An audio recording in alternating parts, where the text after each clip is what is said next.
Hoje é 10 de janeiro de 2019, é exatamente meio-dia.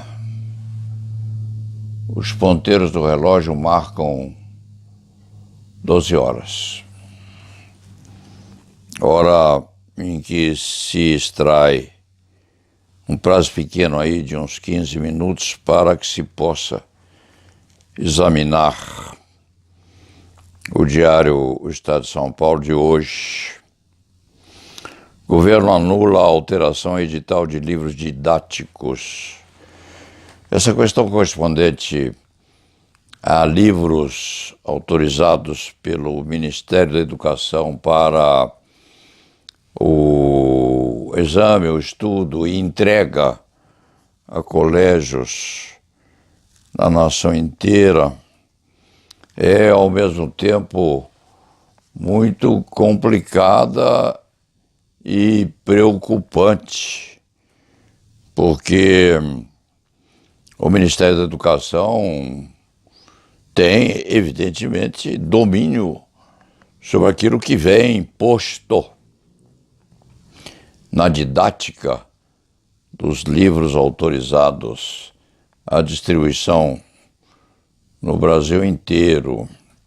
Esses livros podem conter caráter ideológico a não se coadunar com a política do governo.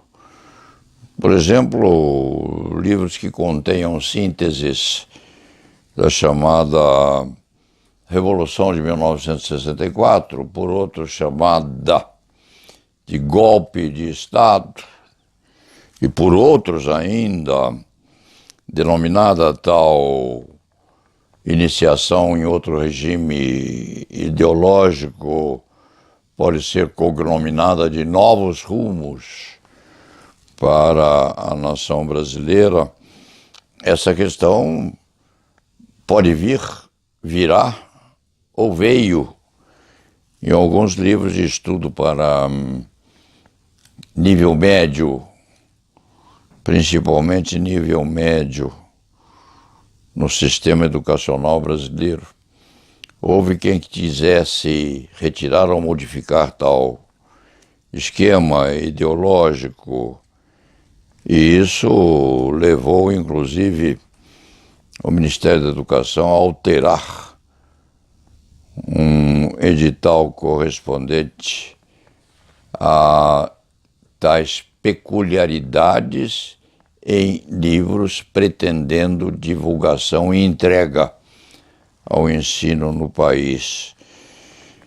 Isso, se for bem pesquisado lá no MEC, há de se unir ou há de engrossar a grande preocupação deste advogado correspondentemente a outro esquema ou a outro desenvolvimento de ensino já então universitário, autorizado ou não pelo MEC, tocante às faculdades de direito.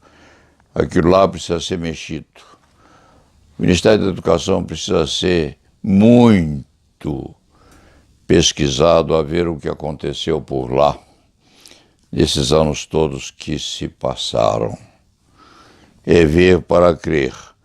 O novo ministro da Educação deve abeberar-se paulatinamente dos problemas que vai encontrar, mas que não seja movido por benignidade no exame daquelas gavetas, não, porque se quando deixar passar essa movimentação toda nesses anos deletérios para o ensino, inclusive universitário brasileiro, se e quando deixar passar, vai pagar por isso ao fim.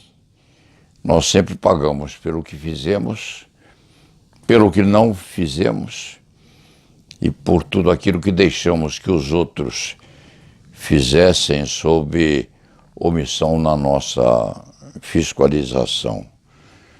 Fica aí essa advertência e essa pequena série de comentários respeitantes ao assunto. A página 2 do Estado de São Paulo de hoje, há um bom artigo do desembargador federal Fábio Prieto de Souza, que este velho rábula da advocacia criminal, antes professor titular de uma cadeira de processo penal numa faculdade de direito respeitada, teve a aventura de ter como aluno, quantos anos faz? 30 anos talvez, a partir da data em que este advogado criminal deixou de ser professor para dedicar-se exclusivamente à advocacia criminal, até por falta de tempo de poder atribuir à consciência uma série razoável de tirocínio correspondente às conquistas do direito processual penal brasileiro. Em vez de um doutrinador, transformou-se num advogado criminal rápido, sim, corajoso também, mas não muito versado no latim. Teve o prazer de ser professor de Fábio Prieto de Souza há uns 30 anos. Hoje, Fábio Prieto é um respeitadíssimo desembargador federal em São Paulo. Foi presidente do Tribunal Regional Federal 3 e foi ele, Fábio Prieto, que implantou no Tribunal Regional Federal em São Paulo a possibilidade de os advogados falarem sentados.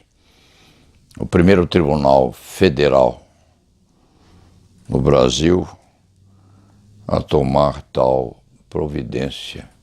Quiçá, não o único, mas este advogado não tem noção, consciência de que esta providência de Fábio Prieto haja sido estendida a outros tribunais.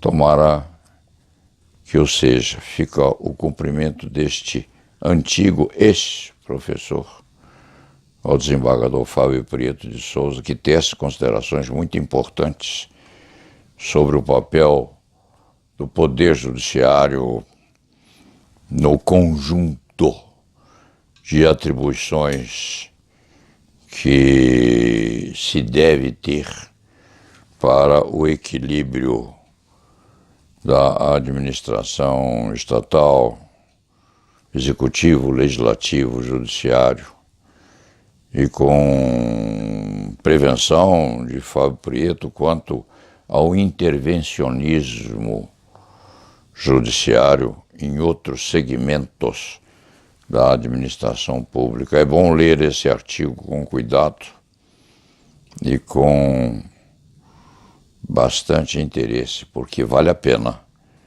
É um desembargador federal antigo já, muito versado nas artes da jurisdição e com uma palavra muito conceituada dentro e fora da jurisdição federal.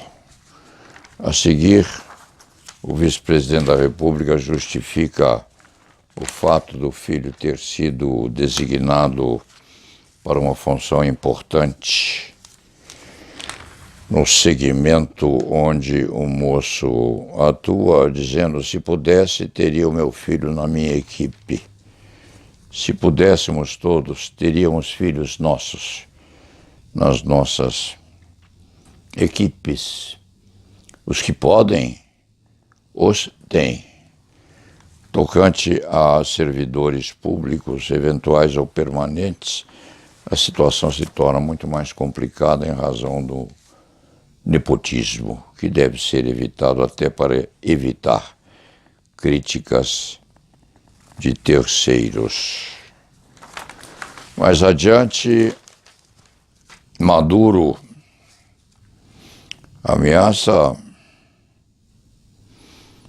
separar-se do chamado Grupo de Lima, ao qual o Brasil pertence. E aparece numa foto fazendo continência. A mesma que Bolsonaro faz? Não, porque Maduro é de esquerda, Bolsonaro é de direita. Maduro deveria fazer continência com a mão esquerda. Usando a direita, há o perigo de ser confundido com aqueles que também usam esse sinal cabalístico para cumprimentar os outros. O que mais acontece de razoavelmente importante: uma família de bolivianos é esquartejada. Isso aí não é novidade, porque a criminalidade violenta é grande e quase rotineira no nosso país. Mais adiante, mais à frente, alguém inventa uma cadeira de rodas movida por expressões faciais. Chega ao caderno 2, com as suas considerações de estilo. Glenn Close recebe o Globo de Ouro, uma atriz extraordinária na Cinemateca Internacional. E vamos ao trabalho, lá na Vevá.